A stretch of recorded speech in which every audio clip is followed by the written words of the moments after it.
শবনম বুবলি বলেছিলেন অপু বিশ্বাস নাকি তাকে হুমকি দিয়েছে, তাকে গালমন্দ করেছে, আর এসব নিয়ে তিনি আইনের আশ্রয় নিতে যাচ্ছেন। প্রশ্ন তুলেছিলেন এরকম করলে শিক্ষিত মেয়েরা কি করে সিনেমায় কাজ করে। আর এসবকে পুঁজি করে কয়েকটি নিউজ পোর্টাল ছাপিয়েছিল যে শবনম বুবলি নাকি অপু বিশ্বাসকে অশিক্ষিত বলেছেন।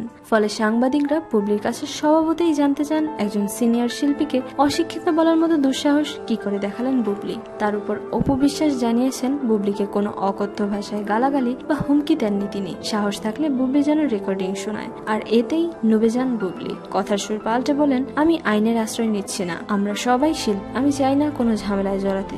আর একদম স্পষ্ট করে বলেন, অপু দিদিকে আমি কখনোই অশিক্ষিত বলিনি, এটি নিছকই বানোয়াট। উল্লেখ্য শাকিব খানকে ফ্যামিলি বলায় শবনম বুবলির উপর খেপেছেন অপু বিশ্বাস। এতে তিনি রেগে মেগে এতটাই আগুন হয়ে যান যে সেই ঘটনা নিয়ে বুবলিকে ফোনই দিয়ে বসেন, আর সব মিলিয়ে একটা গোলমেলে পরিস্থিতির সৃষ্টি হয়। প্রিয় দর্শক, এই পুরো ব্যাপার নিয়ে আপনাদের যে কোনো মতামত শেয়ার করুন আমাদের সাথে। শোবিজের আরো নিত্য নতুন খবর জানতে আমাদের সাবস্ক্রাইব করুন, লাইক দিন এবং কমেন্ট করতে ভুলবেন না।